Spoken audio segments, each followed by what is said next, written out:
नमस्ते। मैं doctor Neerja Maurya Singh, consultant इन radiation oncology department, Regency health care, Sarvodaya नगर, tower 2, Kanpur से। आज मैं आपको जानकारी दूंगी कि महिलाएं कैंसर सर्विक्स से अपना बचाव कैसे कर सकती हैं। हमारे देश में कैंसर से जितनी भी महिलाओं की मृत्यु होती है, उनका एक मुख्य कारण कैंसर सर्विक्स है।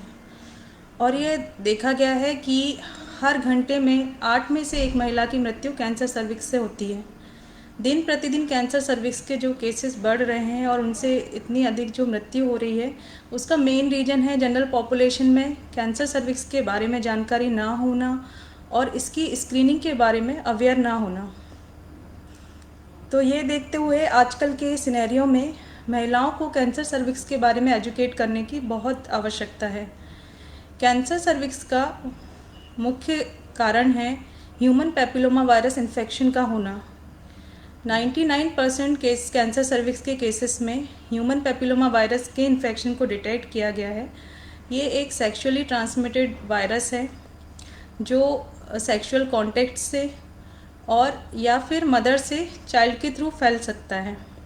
हालांकि HPV इन्फेक्शन होने से लेकर कैंसर सर्विक्स डेवलप होने तक का होने में लगभग 10 से 20 साल तक का समय लगता है और कई मामलों में ये अपने आप रिजॉल्व भी हो जाता है और अपने आप से ठीक भी हो जाता है। बट अगर ये परसिस्टेंट बना रहता है तो ये आगे चलकर कैंसर सर्विक्स में डेवलप हो सकता है। ह्यूमन पैपिलोमा वायरस इन्फेक्शन होने के कई रिस्क फैक्टर हैं, जैसे महिलाओं में अर्ली एज में शादी होना, अर्ली एज में सेक्सुअल एक्टिविटी, अर्ली एज में बच्चे होना, मल्टीपल प्रेगनेंसीज होना, मल्टीपल सेक्सुअल पार्टनर होना, ऐसे मेल पार्टनर होना जिनके मल्टीपल सेक्सुअल पार्टनर हैं। इसके साथ ही कई सेक्सुअली ट्रांसमिटेड डिजीज़ जैसे क्लैमाइडिया इन्फेक्शन, स्मोकिंग करना, और यदि किसी पेशेंट में अगर वो पहले से ही HIV इन्फेक्टेड पेशेंट है तो उन पेशेंटों में कैंसर सर्विक्स होने की संभावना 5 गुना तक बढ़ जाती है। महिलाएं ये कैसे पहचान सकती हैं कि कैंसर सर्विक्स कैसे हो सकता है, उसके लक्षण क्या हैं? तो कैंसर सर्विक्स का मुख्य लक्षण है एबनॉर्मल ब्लीडिंग होना। यदि किसी महिलाओं को पीरियड के बीच में एबनॉर्मल या हैवी ब्लीडिंग हो रही है या उसके पीरियड बंद होने के बाद भी उन्हें फिर से ब्लीडिंग स्टार्ट हो गई है। इसके अलावा कैंसर सर्विक्स का स्पेसिफिक लक्षण है कि फिज़िकल रिलेशन बनाने के बाद ब्लीडिंग होना। इसके अलावा फाउल स्मेलिंग या ब्लड मिक्स वेजाइनल डिस्चार्ज का होना, लोअर एब्डोमेन में पेन होना, और एडवांस केसेस में जब इसमें पेशाब की थैली या रेक्टम का भी इन्वॉल्वमेंट हो जाता है तो उस टाइम जैसे पेशाब बार बार पेशाब आना या पेशाब में जलन या दर्द होना और बाउल हैबिट का चेंज होना, ये सारे लक्षण हो सकते हैं। इसके साथ ही थकावट, भूख ना लगना और वेट लॉस जैसे भी लक्षण देखने को मिल सकते हैं।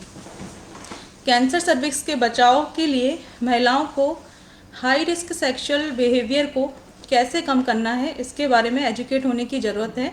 जैसे कि कम उम्र में शादी ना हो, कम उम्र में बच्चे ना हो, सेक्सुअली एक्टिव ना हो और स्मोकिंग ना करें। इसके साथ ही दूसरा है स्क्रीनिंग के बारे में जानकारी होना। स्क्रीनिंग टेस्ट जो हैं वो नॉर्मल महिलाओं में किए जाते हैं, नॉर्मल पॉपुलेशन में किए जाते हैं जिनमें बीमारी के कोई भी लक्षण नहीं होते।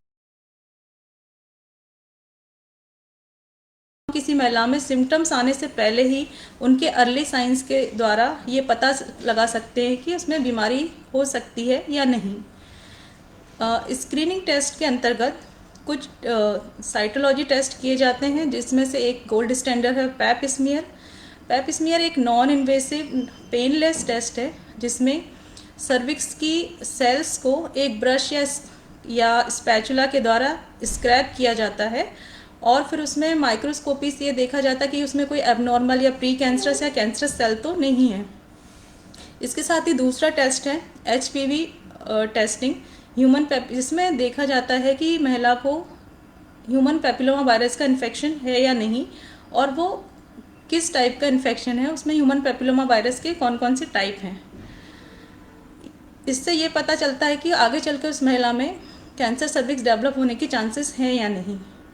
इसके साथ ही कुछ अन्य टेस्ट हैं, जैसे कि सर्विक्स को डायरेक्टली एग्जामिनेशन करते हैं, और एक और है कॉल्पोस्कोपी।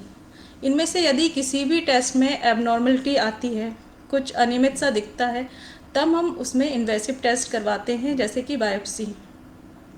इसके साथ ही कैंसर से बचाव का एक और जो तरीका है वो है वैक्सीनेशन।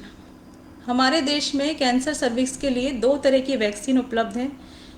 इनमें से एक है क्वाड्रिवैलेंट वैक्सीन, जो गार्डेसिल के नाम से उपलब्ध है। इसमें ह्यूमन पैपिलोमा वायरस के 4 स्ट्रेन यूज़ होते हैं वैक्सीन है, और इसमें 2 स्ट्रेन यूज़ होते हैं। कैंसर सर्विक्स की वैक्सीन को 0.5 ml इंट्रामस्कुलरली दिया जाता है, और इसके लिए जो टारगेट ग्रुप है वो है एडोलेसेंस फीमेल। इसे मेनली 9 से 10 साल की फीमेल में दिया जाता है, बट आजकल इसकी एज ग्रुप को बढ़ा दिया गया है और इसे अब 9 से 45 साल तक की महिलाओं में दिया जा सकता है। कैंसर सर्विक्स की वैक्सीन पूरी तरह सेफ है, और इसे साइमल्टेनियसली दूसरी वैक्सीन के साथ भी, जैसे हेपेटाइटिस बी वैक्सीन है, इनके साथ भी दिया जा सकता है। इसके साथ ही कैंसर सर्विक्स की जो वैक्सीन है वो ह्यूमन पैपिलोमा वायरस के हर तरह के कैंसर को प्रोटेक्ट नहीं कर सकती, सिर्फ कुछ ही कैंसर्स को ये प्रोटेक्ट करती है। अगर किसी फीमेल में कोई और सेक्सुअली ट्रांसमिटेड डिजीज़ है तो ये वैक्सीन उसमें प्रोटेक्शन नहीं करती, और यदि किसी महिला को पहले से ही HPV इन्फेक्शन है तो भी ये वैक्सीन प्रोटेक्शन नहीं करती। ये वैक्सीन मेनली एडोलेसेंस गर्ल में। साथ ही कैंसर सर्विक्स की जो स्क्रीनिंग है उसकी भी कुछ गाइडलाइंस हैं, जैसे कि इसका जो टारगेट ग्रुप है वो है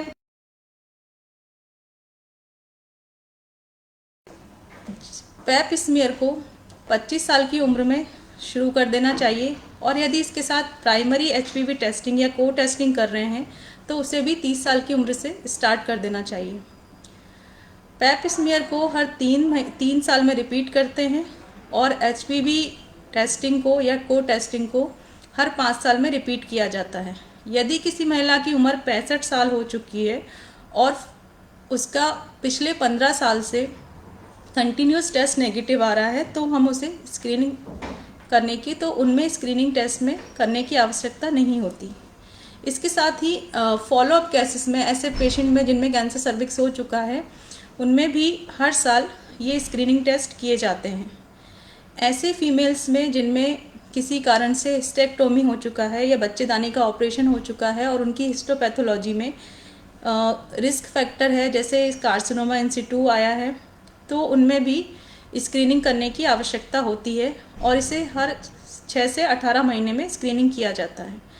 इम्यूनो कॉम्प्रोमाइज फीमेल्स में जैसे ही सेक्सुअल एक्टिविटी उनमें स्टार्ट होती है उसमें 1 साल के अंदर ये स्क्रीनिंग टेस्ट किए जाने चाहिए, और अगर HIV वायरस से इन्फेक्टेड कोई फीमेल है तो उनमें जितनी जल्दी हो सके ये स्क्रीनिंग टेस्ट स्टार्ट किए जाने चाहिए।